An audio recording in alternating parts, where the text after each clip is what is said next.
စိုးလင်းဦးနဲ့ဝါပေါ်လို့ဟာဒီဘက်တောက်ကြံကြောင်းမှာခေါင်းပွဲနေတဲ့ရှင်ပြိုင်ထိုးသက်သွားမှာဖြစ်ပါတယ်။ဝါပေါ်ရဲ့ပွဲချုပ်စကားကတော့မြန်မာနိုင်ငံလက်ဝဲကျော်တူဖြစ်တဲ့စိုးလင်းဦးနဲ့ရှင်ပြိုင်ထိုးသက်ခွင့်ရတဲ့အတွက်ဝမ်းသာမိပါတယ်တဲ့။သူ့ရဲ့အားသာချက်ကတော့ခန္ဓာရည်မြင့်မားတာပါ။ထိုးချက်တဲ့ဘလိုတီခန္ဓာရည်ကောင်းတော့ဘာမှမဖြစ်ပါဘူးတဲ့။ခန္ဓာရည်မြင့်မားပေမဲ့ရလက်တွေကတော့ဝမ်းမှာမကောင်းဘူးလို့ထင်ပါတယ်ဆိုပြီးစိုးလင်းဦးကိုပြောသွားပါတယ်။ဒီပွဲအတွက်ကျွန်တော်လုံးဝဖိအားမရှိပါဘူးတဲ့နှစ်သက်ကိုအကောင်းဆုံးရလက်နဲ့စတင်ကြပါလိမ့်ကျွန်တော်ပန်နိုင်ကအလဲထိုးဖို့ပါပဲစိုးလင်းဦးကအရန်ခန့်နိုင်ရှိတယ်လို့နာမည်ကြီးပေမဲ့ချက်ကောင်းကိုအမိရထိုးရမယ်ဆိုတော့သူလည်းလဲကြကောင်းတယ်လို့ကျွန်တော်ယုံကြည်ပါတယ်သူ့အလဲထိုးတဲ့နိုင်နေဖို့စ조사သွားမှာပါဆိုပြီးတော့ဝါရာပွန်ကတော့ပြောသွားတာဖြစ်ပါတယ်စိုးလင်းဦးဟာစာချုပ်ကြီးရပြီးနောက်ပိုင်းမှာရင်ကားထပ်ပူကောင်းတဲ့ပြိုင်ဘက်ဖိုက်တာတွေနဲ့ရင်ဆိုင်ရတဲ့အတွက်သူ့ရဲ့ရလက်ပိုင်းပေါ်မှာသက်ရောက်မှုတွေဖြစ်ခဲ့ပါတယ်ဒီပွဲမှာအခြေအနေခင်းကျင်းမှုတည်ပြီးကိုယ့်ရဲ့တက်ကွက်ကိုထုတ်သုံးမှာပါတယ်။အရင်ကြီးလောနေမှာတော့မဟုတ်ဘူး။အခွင့်အရေးရလာရင်တော့ပွဲသိမ်းနိုင်ဖို့ဥတီမှာပါဆိုပြီးတော့ဟော်ရာဘိုကဆိုသွားပါတယ်။ဒီလိုသာဆွဲဆောင်ပြနိုင်ခဲ့ရင်လည်းမမရရရှိတဲ့ပွဲမျိုးတော်မှာဖြစ်သွားနိုင်တယ်ဆိုပြီးသူကပြောပါတယ်။ Channel 7သတင်းဌာနနဲ့အင်တာဗျူးမှာဟော်ရာဘိုကပြောသွားတာပါ။ဟော်ရာဘိုဟာသူပြင်ဆင်ထားတဲ့ game plan တွေပြောပြတာမရှိပေမဲ့စိုးလင်းကိုတေချာလေ့လာထားပါတယ်။ဝမ်းမှာကစားထားတဲ့6ပွဲပြင်မြန်မာပြည်မှာကစားခဲ့တဲ့ပွဲဟောင်းတွေထိပါသူကပြန်လှန်ကြည့်ထားတယ်လို့ဝါပေါ်ကဆိုပါတယ်။ဝမ်းချန်ပီယံရှစ်ဟာစိုးလင်းကိုဒေါ်လာ3သိန်းနဲ့စာချုပ်ကြီးပေးထားတာပါ။ဝမ်းရဲ့စာချုပ် contract ရစိုးလင်းဟာဒီစာချုပ်ကြီးရဲ့3ပွဲဆက်ရှုံးထားတာဖြစ်ပါတယ်။ဒေါ်လာ3သိန်းနဲ့စာချုပ်မှာပွဲဘယ်လောက်ကျန်သေးလဲဆိုတာမပြောတတ်ပေမဲ့လက်ကျန်ပွဲတွေကိုအနိုင်ယူဖို့တော့လိုအပ်တာအမှန်ပဲဖြစ်ပါတယ်။ဒါမှလည်းနောက်စာချုပ်တွေရနိုင်မှာပါ။မိုးထိုင်းဖိုင်တာဝါပုံကတကယ်တော့ဒီလောက်ကောင်းတဲ့ကစားသမားမဟုတ်ဘူးဗျမာဂိုမြင့်တော့အမှန်ပါပဲ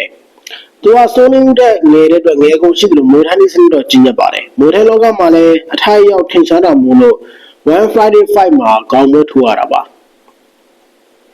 ါဒေါ်လာ3သိန်းနဲ့စာချုပ်တန်းကိုဝိုင်းတော့ One Championship စိုးနေမှုနောက်ထပ်စာချုပ်ကြီးပေးပါမလားမပြောတတ်ပါဘူးစိုးနေမှုကတော့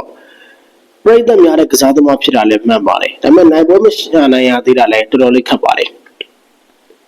်ဒေါ်လာ3သိန်းနဲ့စာချုပ်ထပ်မချုပ်ဘူးဆိုရင်တော့ One Friday Fight ပြန်ပွဲဒီမှာနေရာပေးသွားဖို့များပါတယ်။စိုးလင်းဦးကလည်းအသက်အရွယ်ရာပွဲသိပ်ထိုးဖို့မရှိပါဘူး။ခုပွဲမှာလည်း World Thai Fighter ဝါပုံ Blue Sign TV ကစားဖို့များပါတယ်။ World Thai Fighter ဘက်ကလည်းအကြမ်းပတမ်းမှုအတော်ကြီးကောင်းပါပဲ။ဇန်နဝါရီ23ရက်နေ့မှာကျင်းပမယ် One Friday Fight 139ပြန်ပွဲမှာစိုးလင်းဦးကဝါပုံကအလဲထိုးတဲ့နိုင်ရရင်တော့နောက်စာချုပ်အတွက်အခြေအနေကောင်းနိုင်တယ်လို့မြင်ပါတယ်။ One Championship ကတော့ One Friday Fight 139မှာစိုးလင်းဦးကျော်သာဝင်းနေရန်စလိုင်းဆိုပြီးမြန်မာကိုစားပြုဖိုက်တာ၄ယောက်ပွဲထွက်ခွင့်ရနေပါတယ်ပရိသတ်တွေထူးစိတ်ဝင်စားနေတဲ့ကမ္ဘာချန်ပီယံဆိုလီမန်ရဲ့တွဲဆိုင်တော့မပါပါဘူးဆိုလီမန်ဟာ One Friday Fight 76မှာအလဲထိုးခံထားရပါတယ်ဒါကြောင့်မပါပါဘူး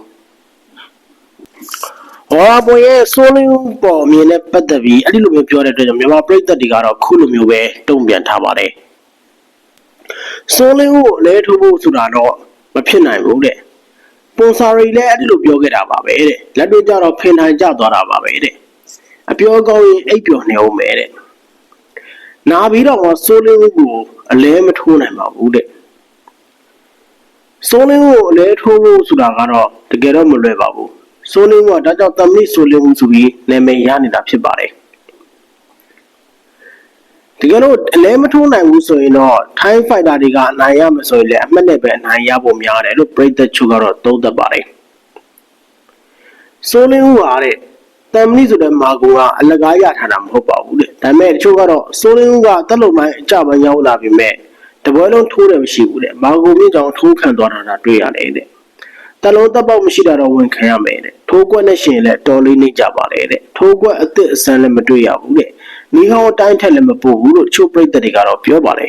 ်စိုးလင်းကတဲ့အသက်ကြီးသွားလို့သာမေးသွားတာပါတဲ့အရင်ကဆိုရင်တွဲလုံးတောက်လျှောက်ဇက်တက်မျိုးစံကစားတဲ့အချိန်တုန်းကဆိုရင်လည်းအရန်ကောင်းတယ်တဲ့စိုးလင်းဦးအဲ့တော့ထိုးချက်တွေမြန်နေတဲ့နောက်ပိုင်းမှာတော့ဒီတက်လုံပိုင်းကတော့စကားပြောလာတာပါပဲတဲ့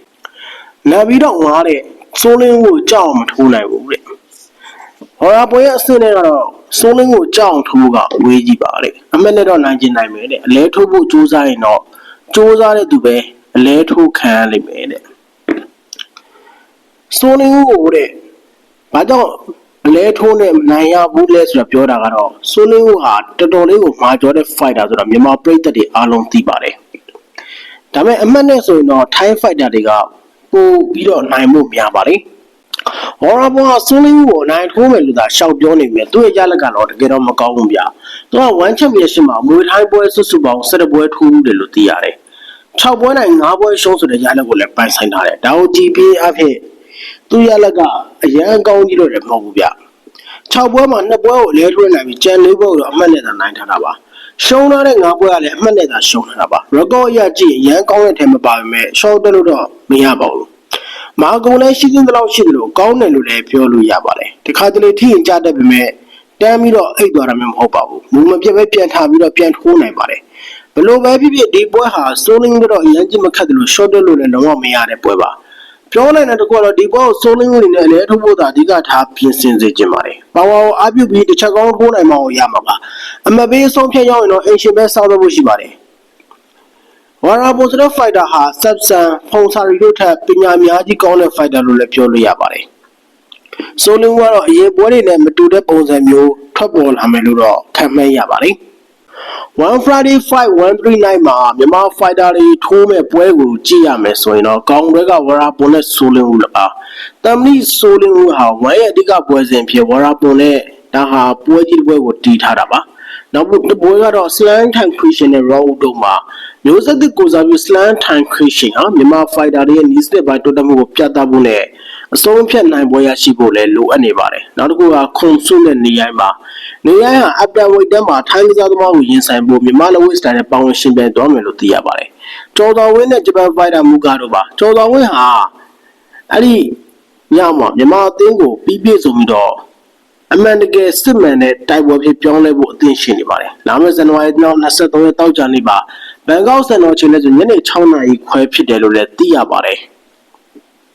စိုးလင်းပွဲထက်တော့ကျော်ဆောင်ဝင်းပွဲကိုလူအများစုကစိတ်ဝင်စားမှာအမှန်ပဲဖြစ်ပါတယ်ကျော်ဆောင်ဝင်းအနေနဲ့ဒီစနစ်ပိုကောင်းတဲ့ဂျပန်ဖိုက်တာကိုအနိုင်ယူနိုင်ပါမလားကြည့်ရမှာပါကျော်ဆောင်ဝင်းဆိုင်မဲ့ပြန်ဘက်ကမြန်မာကစားသမားတွေနဲ့တွေ့ကြုံရှိပြီးသားဖြစ်တဲ့ဂျပန်ဖိုက်တာမူကာစီတိုဖြစ်ပါတယ်မူကာစီတိုဟာအရန်မောင်းတော်တယ်လို့နီးစနစ်ပိုင်းမှာလည်းဝါရင်းတဲ့အတွက်အဲမှုနဲ့စူပါရီဂျန်တို့တော့သူ့ကိုအနိုင်ယူဖို့ခက်ခဲခဲ့တာအားလုံးသိဖြစ်ပါတယ်အခုတကောမှာမြန်မာလောကလက်ဝဲလောကရဲ့ထိပ်တန်းဖိုက်တာဖြစ်တဲ့ကျော်ဆောင်ဝင်းနဲ့တွေ့ရမှာဆိုတော့ပွဲရတကယ်ကိုအကျိတ်နဲ့ရှိမှသိကြပါတယ်ကျော်ဆောင်ဝင်းကိုယ်တိုင်ကလည်းထိုင်းနိုင်ငံမှာသိကြဖို့လေ့ကျင့်ထားတာဖြစ်ပါတယ်ကျော်ဆောင်ဝင်းရဲ့ဒါဟာ1 championship ပွဲဥထွက်လို့လည်းပြောလို့ရပါတယ်ကျော်ဆောင်ဝင်းကဒါကြောင့်ဒီပွဲမှာမဖြစ်မနေအနိုင်ကိုယူရမှာဖြစ်ပါတယ်ကျော်ဆောင်ဝင်းရဲ့ပေါ်ပွဲအပြည့်နဲ့လက်သီးတွေဟာမူကာစီတိုကိုအလဲထိုးနိုင်မှုအတွက်အဓိကလက်နက်ဖြစ်နိုင်ပါတယ်မူကာစီတိုရဲ့အပူချုပ်နေစနစ်တကြားထဲမှာပိတ်ပြီးမနေပဲပါဝါလက်သီးနဲ့တောက်လျှောက်ဖိနိုင်ဖို့ကလည်းအရေးကြီးပါတယ်အမနဲ့သွားရင်ခက်ခဲနေတဲ့မလို့ကျော်ဆောင်ဝင်းအနေနဲ့လဲထုံးနေနိုင်အောင်ဆွဲဖို့ကြိုးစားမယ်လို့လည်းယုံကြည်ပါတယ်ကျော်ဆောင်ဝင်းရဲ့ပထမဆုံး1 championship ပွဲဥထက်မှာမြန်မာအကုန်ကိုမြင့်တင်ပြီးနိုင်ပွဲနဲ့အတူပြန်လာနိုင်ပါစေလို့တော့ဆုတောင်းပေးလိုက်ပါတယ်ဗျာ